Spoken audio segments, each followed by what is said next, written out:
I'm Ian Curry, this is Chasing Cars, and beside me is the Nissan Navara Pro 4X Warrior by Premcar. And that's quite a mouthful, so I'm just going to call it the Warrior, which as you can see suits this big beast very well indeed.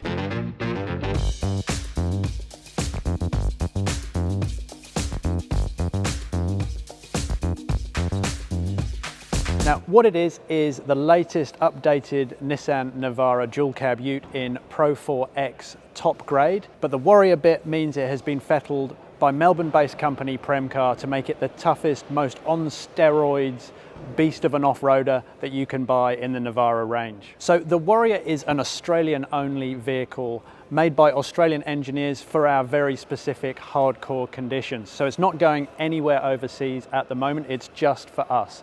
Now you might remember that there was a Warrior in the past that was based on the pre-updated version. That was called the N-Trek Warrior, but it was the same kind of principle of making it more hardcore in terms of the suspension, underbody protection, bigger wheels, bigger tires, and big fender flares. So compared to the normal Navara Pro 4X, the Warrior has a higher ground clearance at 260 mils, which is 40 mils higher than the normal one. The track is also 30 millimeters wider, hence those larger wheel arches to accommodate those.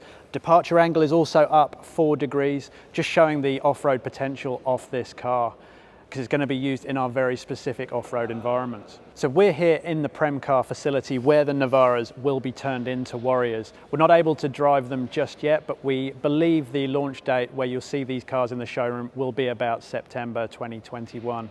As for pricing, also we don't know just yet, but the Pro 4X model that the Warrior is based on is $58,000, and judging by the previous Warrior, we can imagine about a $7,000 premium. So you're looking at about $65,000 drive away for this vehicle. Now that's not necessarily a problem for the Australian dual cab ute buying market. We're quite prepared to spend that sort of money on these cars, as has proved with the statistics showing in the last 2 years we're buying more and more above $60,000 cars than ever before, some 25% of the market to be exact. So let's have a look at what your money will buy in terms of the exterior. So the updated Navara looks chunkier and more muscular than before, and the Warrior being based on the Pro 4X already brings some quite cool off-roady looking things, including the black front grille, black roof bars, black mirrors, that sort of thing. But most important is this front safari bar with integrated LED headlights and being winch compatible, which was something the old Warrior wasn't. That's a huge update for those that are doing serious off-road work. There's also a large bash plate underneath, painted lava red for extra coolness, and a 3mm steel extra protection behind that as well. So the Premcar modifications to the suspension and the new wheel and tyre package actually adds 40mm extra ride height to the Warrior. The wheels themselves, 17-inch black ones, they're specific only to the Warrior, and there's 32-inch Cooper all-terrain tyres which look very hardcore indeed on this. There's also specific decals for the Warrior itself with some font on the end and some mountains at the base, just showing exactly where this car should be used. So as mentioned, we haven't been able to drive the Warrior off or on road yet, but the engineers have promised us that the suspension changes, including spring rates, compression rates, damping rates, plus that wider track, make the car not only better off-road, but it won't compromise its on-road handling and performance either. So the new Warrior has a modified tow bar, but also importantly, a 100 kilogram raising of the GVM to 3250 kilograms. The previous generation Warrior copped some flack for a relatively low payload at about 750 kilograms. This new model's up to 950 kilograms, not quite a true one-tonner like the Pro 4X, but getting pretty close, and for what this vehicle will be used to, 950 kilograms will most likely be ample. So this Warrior isn't quite the finished article. The production cars will have Warrior script written on the headrest, just so you know exactly what you're in.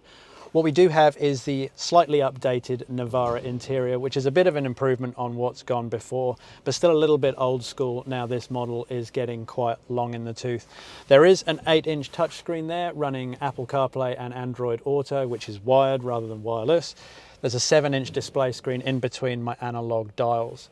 The steering wheel itself is more commonly found on Nissan's SUV, so it's a bit smaller than before and feels good. But generally the cabin is well screwed together. It looks decent quality, if not exactly exciting.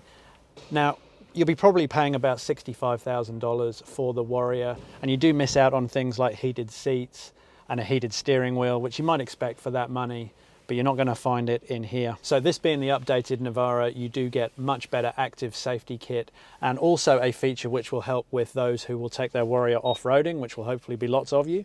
There is an off-road monitor here, which means I'm just able to see exactly where my offside is.